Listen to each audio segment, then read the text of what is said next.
गुरुर्ब्रह्मा गुरुर्विष्णू गुरुर्देवो महेश्वरा गुरुर साक्षात परब्रह्म तस्मै श्री गुरुवे नमः.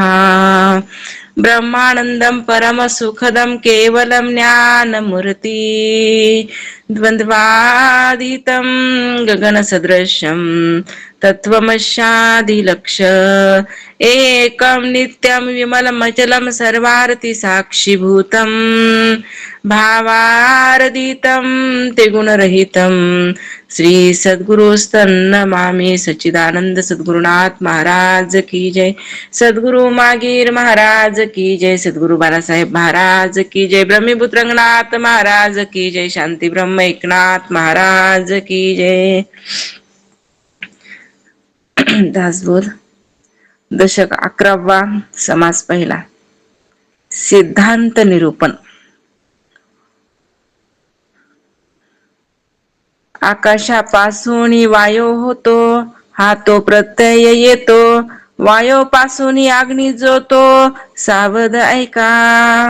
समर्थ सांगत आहेत की आकाशापासून वायू होतो हे प्रत्यक्ष अनुभवास येते. आता वायूपासून अग्नी कसा निर्माण होतो ते मात्र सावधपणे ऐका. वायूची कठीण घिसणी तेथे निर्माण झाला वणी.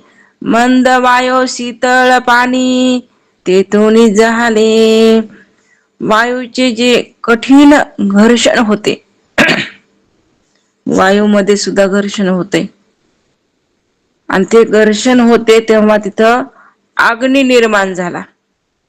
आकाशापासून वायू तर निर्माण होतेच, पण वायूपासून अग्नी कसा निर्माण झाला तर वायूचं घर्षण होते, कठीण घर्षण होते म्हणून सांगायला लागले. आणि त्या घर्षणानं अग्नी निर्माण झाला आणि वायूच्या मंद झुळकेपासून शीतल पाणी निर्माण झाले. म्हणजेच कठीण घर्षणापासून अग्नी निर्माण झाला आणि मंद झुळकेपासून वायूच्या पाणी निर्माण झालं. आपापासून झाली पृथ्वी ते नाना बीज रूप जाणावी.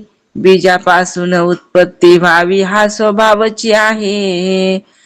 आपापासून मग पृथ्वी निर्माण झाली, पाण्यापासून मग पृथ्वीची उत्पत्ती आणि मग पृथ्वीमध्ये नाना बीजे पूर्णतः सामावली गेली. बीजापासून वनस्पती निर्माण झाल्या. प्राणी मात्र यांची स्वाभाविकरित्या उत्पत्ती होतच असते. बीजापासून वनस्पतीची उत्पत्ती झाली, नंतर प्राणीची वगैरे सगळे हे काय झालं, मग ही उत्पत्ती झालेली आहे. मुळी सृष्टी कल्पनेची कल्पना आहे मुळीची. जे पासून देवत्रयाची काया झाली. ही संपूर्ण सृष्टीच एक कल्पनामय आहे. सृष्टीच कशी सांगितली, कल्पनामय सांगितली. बहुसाम ही जी पहिली कल्पना तीच मूळ माया आहे. एकम बहुसाम असं जे आहे तर ती बहुसाम हीच काय आहे मुळात. महाराज सांगतात इथं कल्पना आहे, मूळ माया आहे. आणि तिच्यापासून ब्रह्मा विष्णू महेश या 3 देवतेची उत्पत्ती झाली. त्या मूळ माया ती पण एक कल्पना आणि पुन्हा तिच्यापासून ह्या त्रिदेवांची उत्पत्ती. निश्चळामध्ये चंचळ तेची कल्पना केवळ. अष्टदा प्रकृतीचे मूळ कल्पना रूप. निश्चल अशा परब्रह्मामध्ये चंचलाची कल्पना करणे हेच अतिविलक्षण आहे. आता ब्रह्म निश्चल होत, पण त्याच्यामध्ये काय झाली, ही एक परब्रह्मामध्ये चंचलाची कल्पना मूळ मायेची. याप्रमाणे अष्टदा प्रकृतीचे मूळच मुळी कसं आहे, मग कल्पना रूप आहे. आहे एकच परमात्मा, बाकी सगळी कल्पना. पण कल्पनाच किती कठीण चालली. कल्पना म्हणावायला सुद्धा काय होत नाही, इच्छा होत नाही. कारण का सगळं धडधड दिसायले, खरं वाटायले, आणि ह्याला कल्पना कसं म्हणावं. कल्पनातेची अष्टधा प्रकृती, अष्टधातेची कल्पना मूर्ती, मूळ ग्रामापासून उत्पत्ती अष्टधा जाणावी. कल्पनाच अष्टधा प्रकृती रूपाने व्यक्त झालेली आहे. अष्टधा प्रकृती हीच मूर्तिमंद कल्पना होय. अगदी मुळापासून शेवटपर्यंत जे जे उत्पन्न झाले आहे का, ते अष्टधा प्रकृती रूप आहे. सुरुवातीपासून जे शेवटपर्यंत उत्पन्न झालं त्यालाच अष्टधा प्रकृती म्हणायचं. ती प्रकृती रूपच आहे. हे काय करा, समर्थ म्हणतात जाणून घ्या. सगळी कल्पना म्हणून तर संसारची नाही येते या कारणे, नाहीच जन्मने मरणे कैसे. कुठे म्हणले? काहीच नाही. सगळी कल्पना कल्पना मात्र. पण वाटतंय का कल्पना? मुळात हाच भ्रम आहे. आणि ह्याच भ्रमातून बाहेर निघायचे प्रत्येकाला. जोपर्यंत ह्या भ्रमातून आपण बाहेर निघणार नाहीत, तोपर्यंत आपण आपल्या स्वरूपापर्यंत जाऊन पोहोचणारच नाहीत. प्रत्येक जण काय झालं, इथंच अडकलंय. पाच भूते तीन गुण, आठ जहाली दोन्ही मिळून, म्हणून या अष्टधा प्रकृती जाण बोलीजे. आता बघा, पाच भूते आणि त्रिगुण हे मिळून 8 तत्वे होतात. म्हणून त्यांना अष्टधा प्रकृती म्हटली. पाच भूते आकाश वायू तेज आप आणि पृथ्वी, तीन गुण सत्व रज आणि तम, यालाच काय म्हटलेलं आहे? अष्टधा प्रकृती. ही 8 प्रकृती अष्टधा.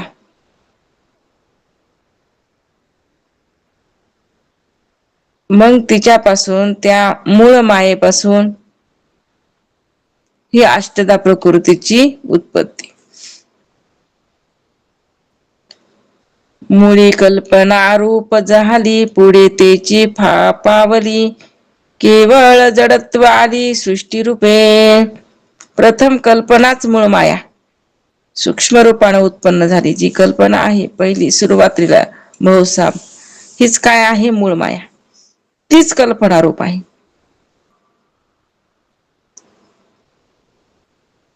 प्रथम कल्पनाच मूळ माया सूक्ष्म रूपाने उत्पन्न झाली व तीच पुढे वाढली. तिचा विस्तारही आणि सृष्टी रूपाने स्थूलपणे आकारालाही तीच आली.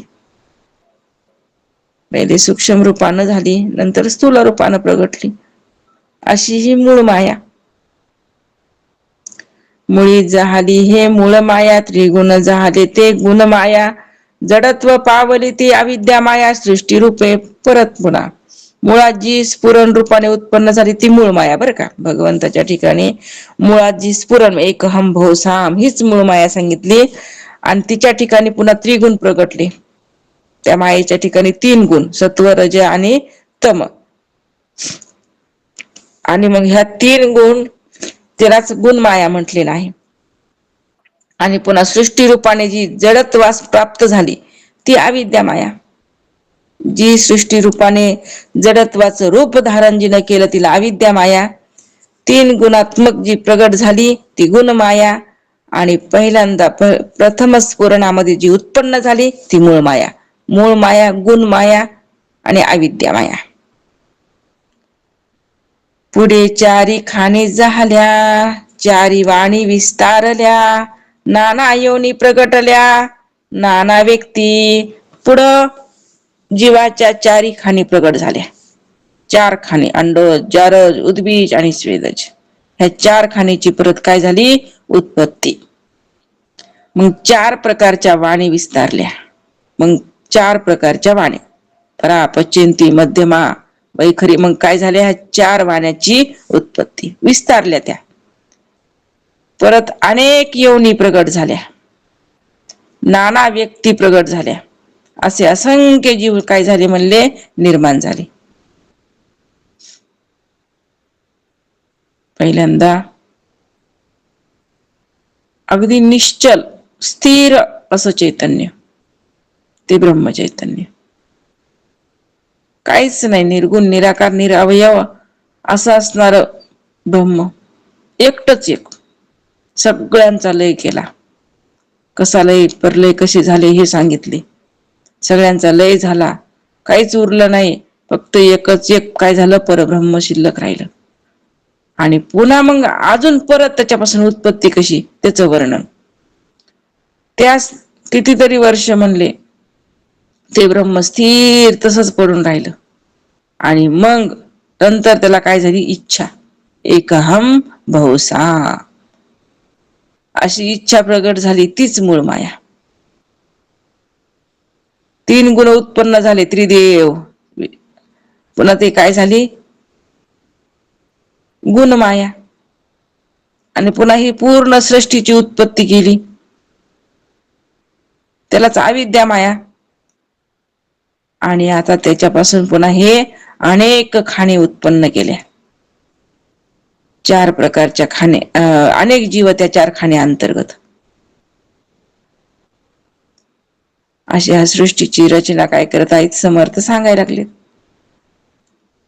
ऐसी झाली उभारणी आता एका संवारणी, मागील दशमी विसर्ग करुणी बोलिले असे. या प्रकारे या दृश्य सृष्टीची उभारणी झाली. अशा प्रकारे सृष्टीची पूर्णतः काय सांगितली, उत्पत्ती सांगितली.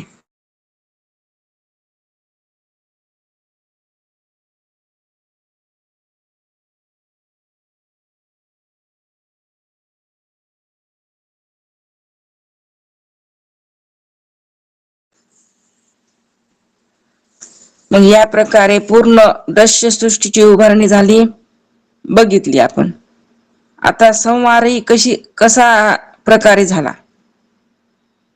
उभारणी कशी झाली ते आता मांडलं. अजून परत संवारणी कशी झाली ते पण ऐका म्हणे. मागील दशकात संवारणी विस्तारपूर्वक सांगितलीच आहे, पण अजून इथं काय करत आहेत, शॉर्टमध्ये सांगणार आहेत. परंतु आता सकाळी इथं बोली जेल संवार संकेत श्रोते वक्ते येथे चित्त देवोनी ऐका. समर्थ म्हणतात, आता या समासातही संवारणी संकेत रूपानं संकलित करून सांगितली जाईल. तरी श्रोते वक्त्यांनी काय करावं, अगदी आपलं चित्त एकाग्र करून ती नीटपणे ऐकावी. उभारणी सांगितली, उत्पत्ती सांगितली. आता अजून पूर्ण सृष्टीचा संवार कसा होते ते पण ऐका. शतवरुषे अनावृष्टी ते आटेल जीवसृष्टी, ऐशा कल्पनाच्या गोष्टी शास्त्री निरोपिल्या. 100 वर्ष पृथ्वीवर पाऊस न पडल्याने सर्व जीवसृष्टी नष्ट होईल. काय होणार आहे, 100 वर्ष पाऊसच पडणार नाही म्हणे. पाऊस नाही पडल्यावर जीव कशाला राहतील, पाणीच नाही भेटलं प्यायला तर जीव कशाला राहतील, काहीच राहणार नाही. जीवसृष्टी पुन्हा पूर्ण नष्ट होणार आहे, पाऊसच पडणार नाही.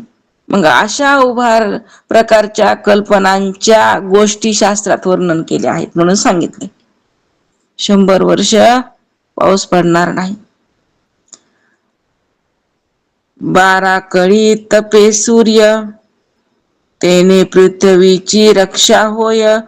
मग ते रक्षा विरोणी जाय जलांतरी. नंतर पहिले तर पाऊसच पडणार नाही, पूर्ण जीवसृष्टीच काय होणारे, नष्ट होणारे. सूर्य त्याच्या 12 कळांनी तापू लागला की सर्व पृथ्वी जळून तिची खाक होऊन जाते. आता जीवसृष्टी तर नष्ट झालीच, एकही जीव उरला नाही. 12 वर्ष 12 कळांनी सूर्य काय होणारे, तापणारे. आणि मग पृथ्वी पूर्ण जळून राख रूप राहते म्हणले, राख रूपानं राहील. त्या पृथ्वीची राखच झाली.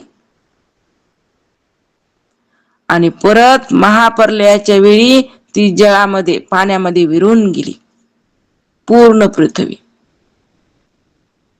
ते जळ शोषी वैश्वानर वनी झडपी समीरू समीर वितुळे निराकारू जैसी तैसे.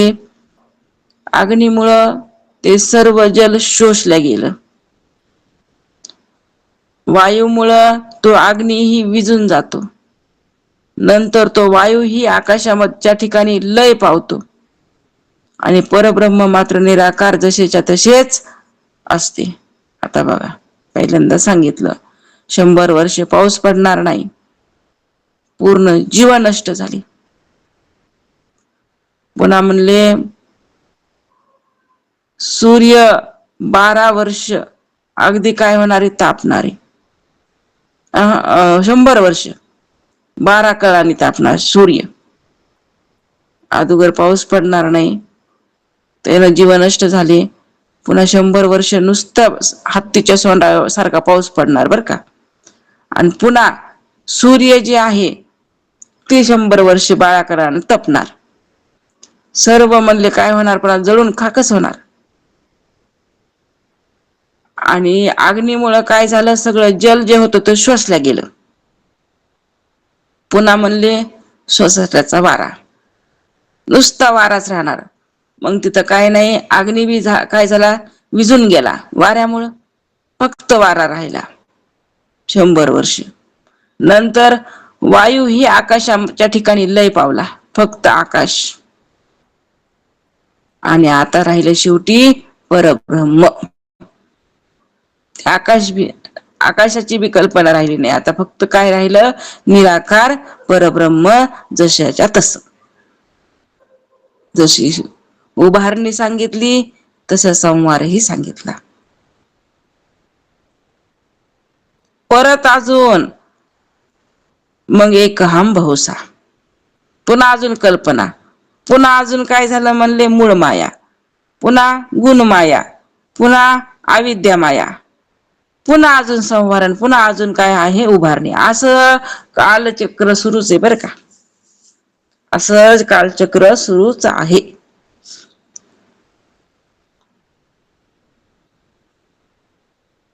ऐसी सृष्टी संवारणी झाली, मागा विस्तारे बोलिली.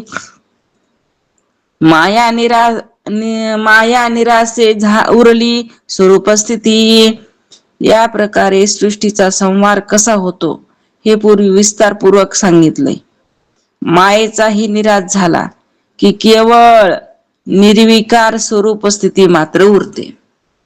काय उरलं खाली, फक्त एकच स्वरूप स्थिती.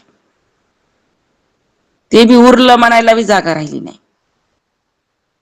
अशी स्थिती प्राप्त झाली.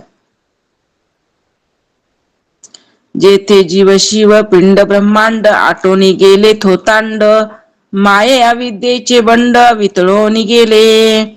अशी स्थिती होते तेव्हा जीव शिव पिंड ब्रह्मांड वगैरे सर्व थोतांड नाहीसे झाले, काहीच राहिलं नाही. आणि अविद्या माया ही संपूर्ण नाश पावली. विवेकेची बोलिला क्षय, मनोनी विवेक प्रलये. विवेकी जाणती काय, मूर्खास कळे. याप्रमाणे विवेकाने जो संहार करावयाचा त्याला विवेक परलय असे म्हणतात. म्हणून विवेक खूप महत्वाचा सांगितलाय. ज्याच्याकडे विवेक असते ना तेच अनुभवाने जाणतो. पण मूर्खांना हे कसं कळण, ज्याच्याकडे विवेक नाहीत ते मूर्ख लोक, त्यांना काय कळणार आहे. मग ते उगाच तर्क काढत बसतात. जे शास्त्रानं, कारण शास्त्रावर पण विश्वास पाहिजे ना. म्हणून विवेक ज्याच्याकडे आहे तोच काय करत असतो, अगदी हा जो अनुभव घेत असतो, अनुभवाने जाणत असतो. ज्याच्याकडे विवेक आहे त्याच्याकडे तोच जाणू शकतो अनुभवाने. पण ज्याच्याकडे विवेकच नाहीये अशी म्हणले लोक बिनकामी नाही ते तर्क काढत बसत असतात. म्हणून विश्वास महत्वाचा आहे. सृष्टी शोधिता सकळ एक चंचळ एक निश्चळ, चंचळास करता चंचळ चंचळ रूपी. सर्व दृश्य सृष्टीचा विचाराने शोध घेऊ गेले. सर्व दृश्य सृष्टीचा विचाराने शोध घेऊ गेले असता दोनच तत्व आढळून येतात, एक चंचल आणि एक निश्चल. जर विचार केला तर दोनच तत्व दिसणार, एक चंचल आणि एक निश्चल. चंचलाचा करता ही चंचलच असतो व तो चंचल रूपच असतो. जर शोधायला गेलो, आपल्याला अमृतानुभवामध्ये 3 पदार्थ सांगितले, 3: प्रकृती, पुरुष आणि जगत. जगताचा शोध घ्यायला गेलोत तर काय उरलं, दोनच उरले तत्व, प्रकृती आणि पुरुष. आणि पुन्हा अजून जर शोधायला गेलो तर प्रकृती शिल्लक राहिली नाही. कारण प्रकृती काय झाली, अगदी तिचा लय झाला, राहिला फक्त एक पुरुष.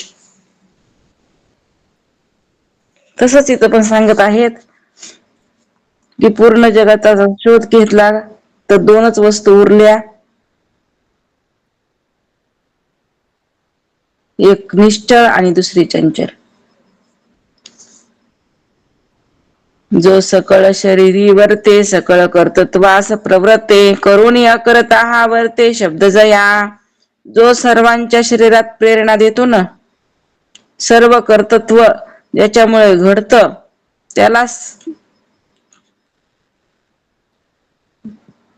करून अकर्ता असे म्हटलं जातं. पूर्ण शरीरामध्ये प्रेरणा देणारा कर्तृत्व पूर्ण त्याच्यामुळे घडायला लागलेलं आहे. कर्तृत्व भक्तृत्व वगैरे सगळं सगळं तो अकर्ताच आहे बरं का. पण अकर्ता करून त्याला अकर्ता म्हणावं असं काय आहे, कारण करायलाय पण करून त्याला अकर्ता असं म्हणावं लागतं. प्रेरणा देणारा तोच आहे, सगळं त्याच्यामुळेच घडायला लागलेलं आहे. पण करूनही कसा आहे तो अकर्ता आहे, हे बी वर्मच आहे. राव रंक ब्रह्मादिक सकळामध्ये वर्ते एक, नाना शरीरे चाळक इंद्रियद्वारे. राव रंक ब्रह्मादिक देव या सर्वांना तोच एक चालवतो. सर्वांच्या कर्तृत्वास प्रेरणा देणारा तोच आहे बरं का. इंद्रियांच्या द्वारे तोच अनेक शरीरांना चालना देत असतो. तोच आहे आणि तोच सगळं करायला लागलेला आहे. जो श्वानामध्ये गुरीतो, जो शुक्रामध्ये कुरकुरीतो, गाढवी भरून भुकतो अट्टहास्ये. समर्थ सांगत आहेत, त्यास परमात्मा बोलती सकळ करता ऐसे जाणती, परी तो नासेल प्रचिती विवेक पहावी. मग त्यालाच लोक परमात्मा असे म्हणतात. कुणाला? जो सर्वांमध्ये आहे. सर्व तोच चालवितो, प्रेरणा तोच देतो, तोच तो देव आहे, तोच परमात्मा आहे, तोच सगळ्यांचा कर्ता आहे असेही जाणतात. पण तोही अखेर, आता जो महाराज सांगायला लागले राव आहे, रंक आहे, ब्रह्मादिक देव आहे, या सर्वांना तोच एक चालवतो, सर्वांच्या कर्तृत्वास प्रेरणा देतो, इंद्रियाच्या द्वारे तोच अनेक शरीरांना चालना देत असतो, त्यालाच लोक परमात्मा असे म्हणतात व तोच सकळांचा कर्ताही आहे असेही जाणतात. पण तोही अखेर नाश पावतो याची प्रतीती विवेकाने जाणावी. कारण कर्ता आणि करविता कोणी राहतच नाही, फक्त निश्चळ रूपाने एक राहतो. कारण ती कल्पना ही पूर्ण मावळली ना, पण तिथे विवेकानं काय होते जाणल्या जाते, मूळ मायाच राहिली नाही ना, तिचा सुद्धा काय झाला, लय झाला. निश्चळ एकच एक ते परमतत्व उरलं खाली. म्हणून तर त्या परमतत्वाच्या ठिकाणी काय नाही, म्हणून तर मी ब्रह्म आहे हे म्हणणं सुद्धा नाही ना. जे मी ब्रह्म आहे, मी ब्रह्म आहे, मी परमात्मा, हे सुद्धा म्हणणं सुद्धा मावळावं लागते. म्हणून म्हणले प्रेरणा देणारा असो किंवा काही असो, सगळं काय झालं तिथं मावळलं, काहीच राहिलं नाही. शिल्लक फक्त एक राहावं, मी वाचून मी शुद्ध जाणीव. जे श्वानामध्ये गुरुगुरुनी, जो शुक्रामध्ये कुरकुरतो, गाढवी भरून भुकतो अट्टहास्ये. जो कुत्र्यामध्ये गुरगुरतो, डुकरामध्ये कुरकुरतो, गाढवा अंतर्यामी भरून अट्टहासाने ओरडतो. लोक नाना देह देखती, विवेकी देहात पाहती, पंडित समदर्शने घेती. येणे प्रकारे या सामान्य लोक नाना देहाकडे स्थूल दृष्टीने पाहतात. जे विवेकी असतात ना, ते मात्र देहातील अंतरात्म्याला पाहत असतात. जे पंडित असतात ते सर्वांना या प्रकारे समदृष्टीने पाहतात. सामान्य लोक स्थूल देहाला पाहतात, विवेकी जे असतात ते अंतरात्म्याला पाहतात, आणि जे पंडित असतात ते सर्वांना समदृष्टीने पाहतात. अशी पाहण्याची सुद्धा दृष्टी भिन्न भिन्न. विद्या विन संपन्ने ब्राह्मणे गवी हस्तिनी शुनी सेव श्वापाकेश्च पंडिताः समदर्शिनः. श्लोक आलाय. त्या श्लोकाचा अर्थ सांगतात, विद्या आणि विनय यांनी संपन्न असलेला ब्राह्मण, विद्या आहे त्याच्याकडे, विनय आहे, तो ब्राह्मण गाय, हत्ती, कुत्रा आणि चांडाळ या सर्वांना विवेकी पुरुष समदृष्टीने पाहतात म्हणले. कुणी असू द्या तो त्याच्याकडे, कारण नजर कुणाची आहे? परमात्म्याची. नजर परमात्म्याची असल्यामुळं मग कुणी येऊ द्या ना समोर, म्हणून तिथं काय समदृष्टीनं पाहणार. कारण का? परमात्माच बघणार. नामरूपाचा त्यागच केला, अस्थिभाती प्रियेचाच स्वीकार, त्याचाच स्वीकार केला. म्हणून नामरूप बाजूला सोडलं की विवेक दृष्टी. कारण का बरं विवेक का बरं म्हटलेत? कारण तिथे दोन, प्रत्येक पदार्थामध्ये जे 5 अंश आहेत त्या 5 अंशामध्ये 3 स्वरूप परमात्म्याचे, 3 अंश परमात्म्याचे, 2 अंश मायेचे सांगितले. पण ज्याच्याकडे विवेक आहे ना, मग तोच काय करत असतो? तिथे निवाडा करत असतो. मध्ये कोणीही समोर येऊ, कारण का? त्याच्याकडे विवेक असतो ना. म्हणून मग हत्ती असो का, कुत्रा असो का, गाय असो का, ब्राह्मण असो, कोणी येऊ म्हणले, त्याच्याकडे एकच दृष्टी असती, ती म्हणजे परमात्म्याची, अंतरात्म्याची. आतमधला जो आत्मा आहे तोच तो बघत असतो. ते नामरूपाचा त्याग करून जे उर्वरित आहे चैतन्य, त्याच्याकडे पाहण्याची त्याला दृष्टी प्राप्त झालेली असते. कशामुळं? विवेकाच्या मुळे. म्हणून तो समदृष्टीने सगळीकडे पाहत असतो. कारण का? सगळीकडे तेच आहे. नामरूप भिन्न भिन्न आहेत का अस्थिभाती प्रिय भिन्न भिन्न आहे? नामरूप भिन्न भिन्न. घटामध्ये पट नाही, पटामध्ये घट नाही, ऐका नाही, एक वेगळं तर दुसरं त्याच्यापेक्षा वेगळं, हे नामरूपात मध्ये चाललाय खेळ सगळा. कुठं आहे? नामरूपामध्ये. पण आतमध्ये जो अस्थिभाती प्रिय, त्याच्यामध्ये काय आहे का? नाही. ते अन्वय रूपानं एकसारखंच आहे. व्यतिरेक रूपानं नामरूप झालं, अन्वय रूपानं कोण आहे? आतमधला परमात्मा, जशाला तसा. आणि ती दृष्टी कुणाला प्राप्त झालेली असती? विवेकी पुरुषाला. म्हणून त्याची समदृष्टी. देह पाहता वेगळाले परंतु अंतर एकची झाले, प्राणी मात्र देखिले एकांतरे. प्राण्याचे देह वेगवेगळे दिसले तरी अंतरी जाणीव कळा सर्वांच्या ठिकाणी एकच असते. जरी देह वेगवेगळे दिसले तरी आतमधली जाणीव कळा एकच असल्याने विवेकी पुरुष सर्वांना समदृष्टीने पाहतो. अनेक प्राणी निर्माण होती परी एकची कळा वर्तती, ते नाव जगज्योती जाणती कळा. अनेक प्राणी निर्माण होतात, पण ते सर्व अंतकरणातील जाणीवेच्या योगेच व्यवहार करीत असतात. त्या जाणीव कळेलाच जगज्योती नाव दिले. म्हणून जाणीव, त्याला जगज्योती असं काय केले? नाव दिलेलं आहे.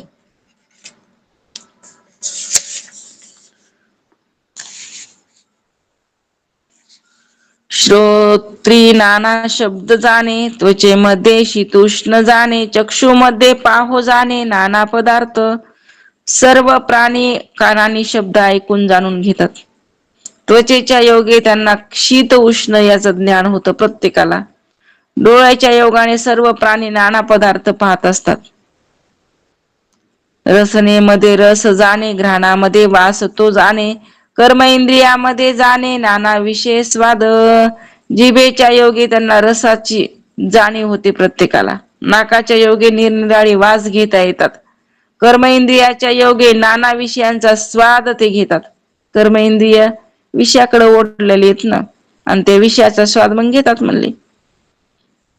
सूक्ष्म रूपे स्थूळ रक्षी, नाना सुख दुःखे परीक्षी, त्यास म्हणती अंतर साक्षी. अंतरात्मा सर्वांच्या हृदयात सूक्ष्म रूपाने राहून स्थूल देहाचे जो रक्षण करतो, सर्वांच्या हृदय देसी ती वस्तू स्फुरे अहर्णेशी. ती वस्तू कामी.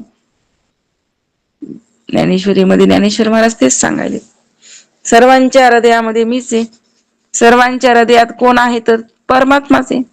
तो सूक्ष्म रूपाने राहून काय करतो म्हणले स्थूल देहात जे काही रक्षण करतो, नाना सुख दुःखाची जो अनुभूती घेतो, त्यालाच अंतरसाक्षी अंतरात्मा असं नाव दिले. आणि आहेच तो साक्षी रूपानं, द्रष्टारूपानं अंतरात्मा तोच आहे. आणि तोच काय करतय, सगळी अनुभूती घेते. नकापासून शिकापर्यंत व्याप्ती कुणाची, त्याचीच तळे. आत्मा, अंतरात्मा, विश्वात्मा, चैतन्य सर्वात्मा, सूक्ष्मात्मा, जीवात्मा, शिवात्मा, परमात्मा, द्रष्टा साक्षी सत्तारूप. महाराज सांगतात कि आतमध्ये आत्मा, अंतरात्मा, विश्वात्मा, चैतन्य सर्वात्मा, सूक्ष्मात्मा, जीवात्मा, शिवात्मा, परमात्मा, द्रष्टा साक्षी सत्तारूप, ही सगळी त्याचीच नाव आहेत. त्या परमात्म्याची ही सगळी नावे. विकारामधील विकारी अखंड नाना विकार करी, तयास वस्तू मनती विकारी परमहीन. विकारात्मक शरीरात राहणारा, नाना चेष्टा करणारा म्हणून विकारी. अखंड नाना विकार उत्पन्न करतो, त्याला सदवस्तू म्हणता येत नाही. पण दृष्टीने जे विकारी आहेत असे परमहीन लोक या जगज्योतीलाच सदवस्तू किंवा परब्रह्म वस्तू म्हणतात. जी ही आता आपण सांगितलेलं, महाराज सांगतात जे विकारात्मक शरीर त्याच्यामध्ये राहणारा, नाना चेष्टा करणारा म्हणून तो विकारी, आणि अखंड नाना विकार उत्पन्न करत राहतो म्हणून त्याला सदवस्तू कसं म्हणता येईल, नाही म्हणता येणार. पण दृष्टीने जर विचार केला तर महाराज म्हणतात जे असे अखंड नाना विकार उत्पन्न करतो त्याला सद्वस्तू म्हणता येणार नाही. त्या दृष्टीने जर ते भिकारीच आहेत असे परमहीन लोक या जगज्योतीलाच सदवस्तू किंवा परब्रह्म वस्तू म्हणतात. जी जगज्योती आहे त्यालाच लोक काय म्हणायला लागलेले आहेत, सदवस्तू परब्रह्म असं म्हणतात. पण सर्व एकची दिसती अवघा एक कार करीती, हे अवघी माईक स्थिती चंचलामध्ये पण म्हणले. या चंचलाच्या राज्यात सर्व देह बाह्यतः सारखेच दिसतात, म्हणून वर्ण आश्रम धर्माचा अनादर करून सर्व एकच मानणाराची स्थिती माईका होय. सगळे देह सारखेच, आणि पुन्हा वर्ण आश्रम ह्या धर्माचा अनादर करून सर्व एकच मानणाराची स्थिती माईक आहे, माईक होते म्हणून सांगितले. चंचल माया ते माईक निश्चल परब्रह्म एक, नित्य अनित्य विवेक या कारणे. म्हणून जे जे म्हणून चंचल आहे ते सर्व माईक आहे. निश्चल परब्रह्म एकले एक जसेच्या तसेच असतं, म्हणून नित्य अनित्य विवेकाने त्यास जाणून घ्यायचे. म्हणून विवेक महत्वाचा. जातो जीव तो प्राण नेणे जीव तो अज्ञान, जन्मतो जीव तो जाण वासनात्मक जीव जातो असे जेव्हा म्हटलं जातं तेव्हा प्राण जातो. स्वरूप जो जाणत नाही तो अज्ञानी जीव होय.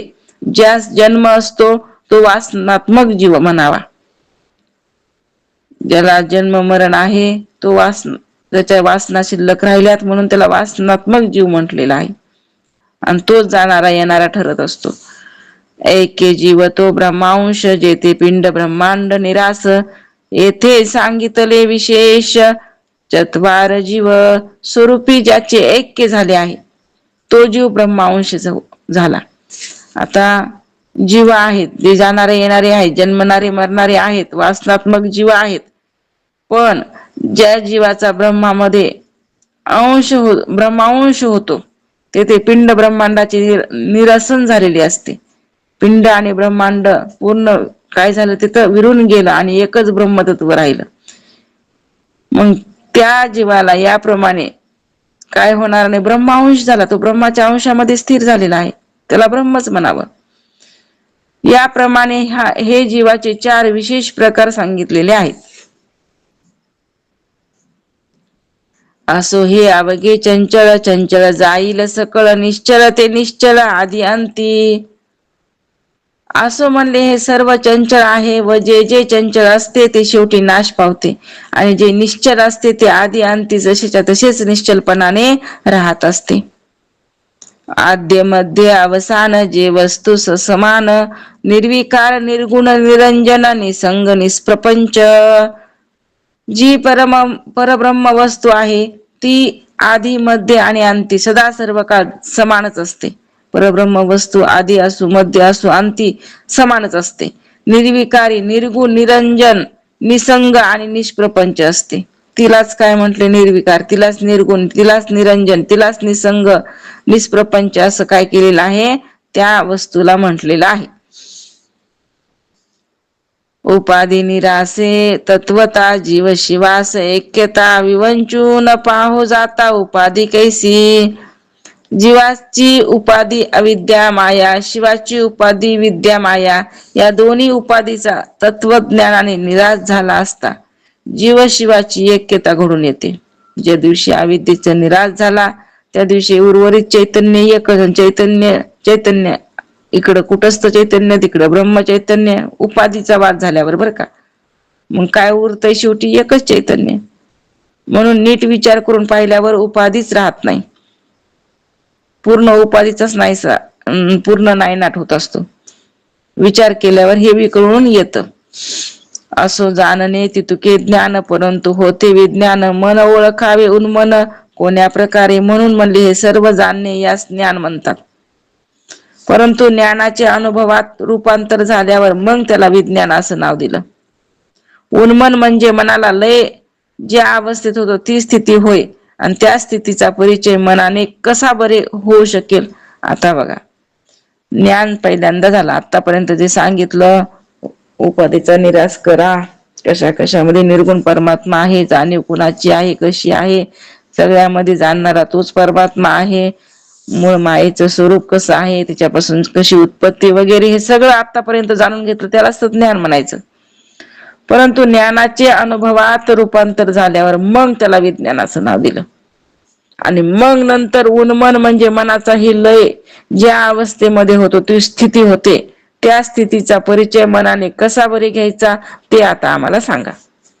ठीक आहे, पण मन काय व्हायला लागले? उन्मन अवस्थेला प्राप्त व्हायले, लय व्हायले, आणि त्याची कसा आम्हाला अनुभव येईल? त्याची आम्ही परिचिती जी आहे त्या स्थितीचा अनुभव त्या मनाने कसा बरं घ्यावं? आता मनच नाही आणि मनाने अनुभव कसा घेता येईल? कसा घ्यावा अनुभव?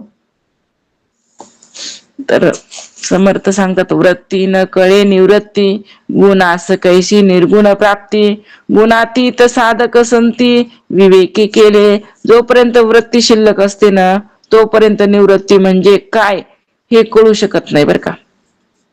ते सांगत आहेत समर्थ की जोपर्यंत वृत्ती शिल्लक असते तोपर्यंत निवृत्ती म्हणजे हे कळत नाही बरं. वृत्ती निवृत्त व्हावं लागते. गुणाच्या पलीकडे गेल्याशिवाय निर्गुणाची प्राप्ती होऊ शकत नाही.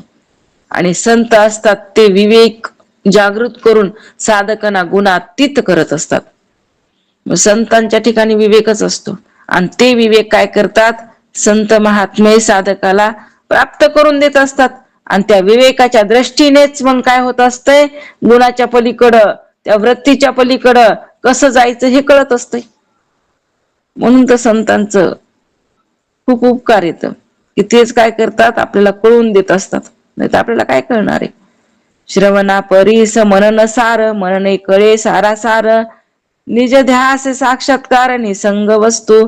अध्यात्म निरूपणाचे श्रवण करण्यापेक्षा त्याचं मनन करणे अधिक श्रेष्ठ सांगितले. श्रवण तर आहेत, पण श्रवणापेक्षा मननाला महत्व दिले. जसं जसं आपण मनन करू तसं तसं अधिक ज्ञान वाढत राहत असते. म्हणून मनन महत्वाचं, कारण मनन केल्याने सार आसार विवेक उत्पन्न होतो ना. या प्रकारे मनन केल्यानंतर त्याच्या निधिध्यासनाने निसंग जी आत्मवस्तू तिचा साक्षात्कार.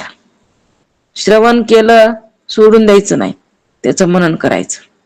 मनन केल्यावर काय होतंय, सारखं सारखं तेच ते आपण घोळलं की त्याच्यामधून काय होते म्हणले, त्याचा निधिध्यासन परिपाक तयार होत असते त्या मननापासून.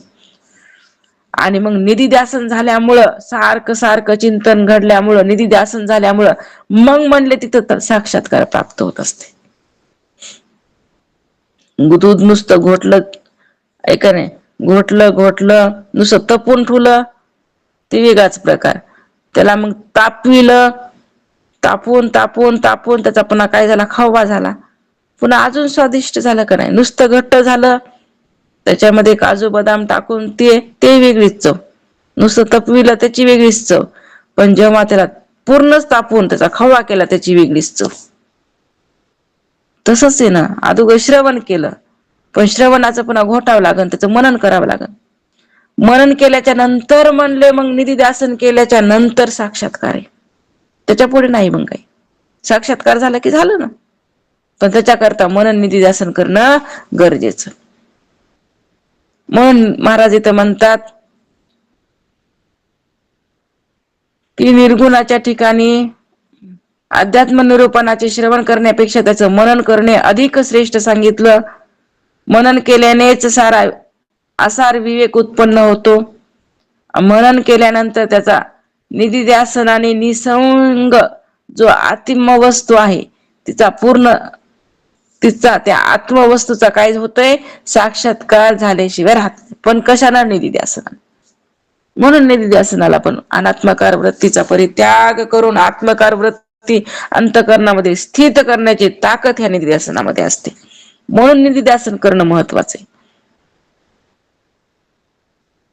निर्गुण जे अनन्यता, त्याची मुक्ती सायुज्यता, लक्षांश वाच्यांश आता पुरे झाला. निर्गुणाच्या ठिकाणी जी ऐक्यता, तिलाच तर काय म्हणायचं, सायुज्यता मुक्ती. कुणाला म्हणायचं सायुज्यता मुक्ती? निर्गुणाच्या ठिकाणी जी एकता निर्माण झाली, एकता राहिली, तिला सायुज्यता मुक्ती म्हणतात. याचा साक्षात अनुभव आल्यानंतर वाच्यांश लक्षांश दोन्हीही शिल्लक राहत नाही, सगळं जाते. वाच्यांश बी गेला, लक्षांश तरी कशाला, ते बी राहिला नाही. त्याचा हि लय झाला तेव्हा सायुज्यता मुक्ती. म्हणून तसं लोकता समीपता स्वरूपता आणि सगळ्यात श्रेष्ठ सायुज्यता म्हणून म्हटलेलं आहे.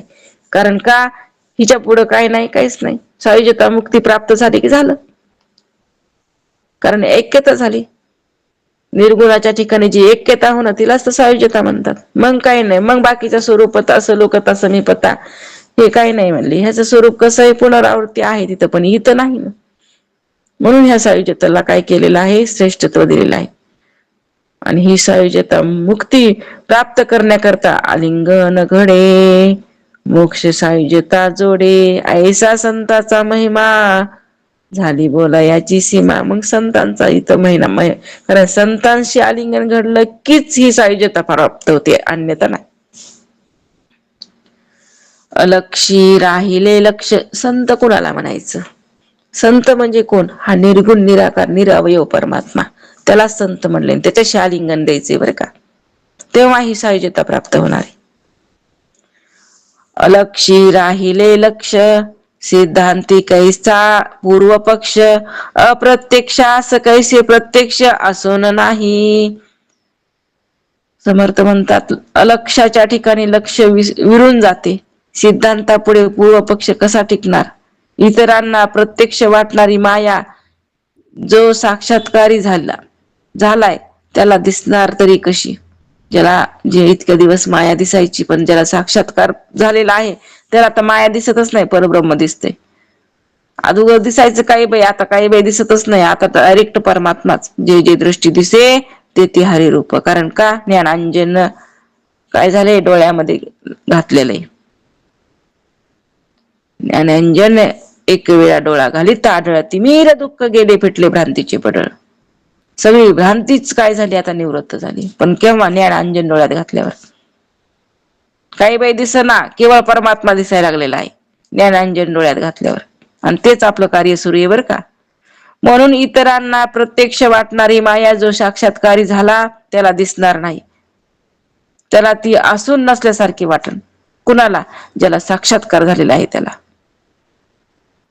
असोन माईक उपाधी तेची सहज समाधी श्रवणे वळावी बुद्धी निश्चयाची.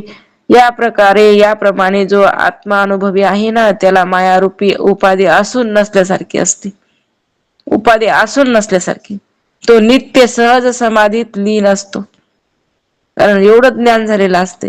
निधिध्यासनानं परिपक्व अवस्था प्राप्त करून घेतलेली असते. म्हणून ते माया आहे काय नाही काय काही घेणं देणं नाही. कारण का सहजच आपल्या आपल्या स्वरूपामध्ये तो विलीन झालेला असतो. ही स्थिती प्राप्त होण्यासाठी श्रवणाने आत्मवस्तू संबंधी निश्चयात्मक बुद्धी प्राप्त होणे आवश्यक आहे. पण ही अवस्था प्राप्त करून घेण्यासाठी समर्थ सांगता श्रवण करून त्या श्रवणाने ती आत्मवस्तू जाणून घ्यायची.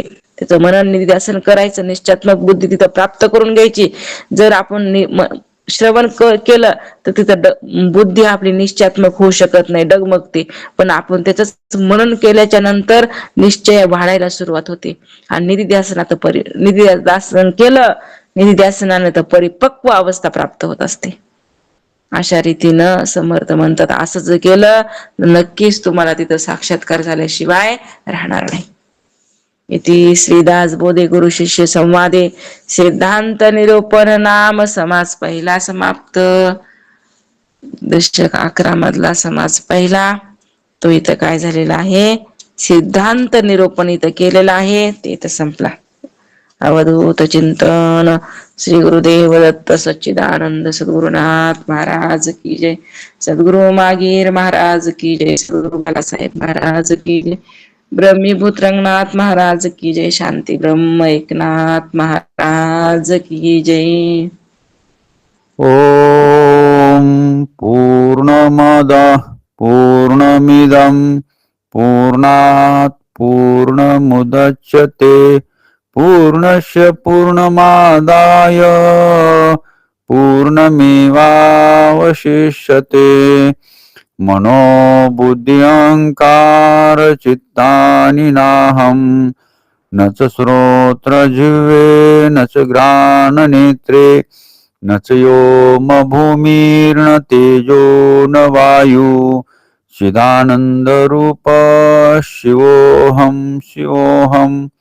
न च प्राणसंज्ञो न वै पञ्चवायु न वा सप्तधातुर्न वा पञ्चकोश न वाक्पाणिपादो न चोपस्थपायु चिदानन्दरूप शिवोऽहं शिवोऽहं.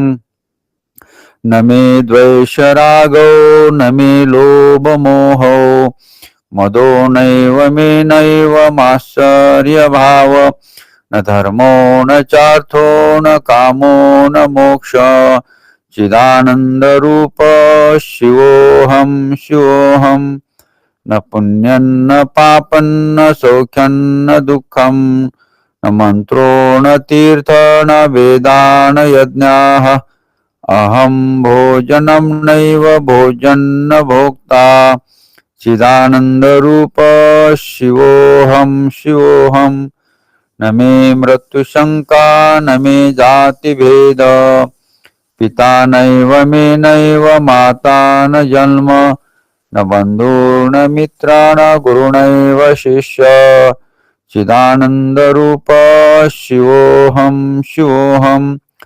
अहं निर्विकल्पो निराकाररूपो विभुर्व्याप्य सर्वत्र सर्वेन्द्रियाणां सदा मे समत्वन्न मुक्तिर्न बन्ध चिदानन्दरूप शिवोऽहं शिवोऽहं.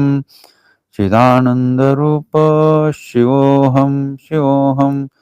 चिदानन्दरूप शिवोऽहं शिवोऽहं. पुंडलिक वरदारी विठ्ठल श्री ज्ञानदेव तुकाराम पंढरीनाथ भगवान की जय. माऊली ज्ञानेश्वर महाराज की जय. जगद्गुरु तुकाराम महाराज की जय. शांती ब्रह्म एकनाथ महाराज की जय. ब्रह्मीभूत रंगनाथ महाराज की जय. संत जनाबाई महाराज की जय. संत मोतीराम महाराज की जय.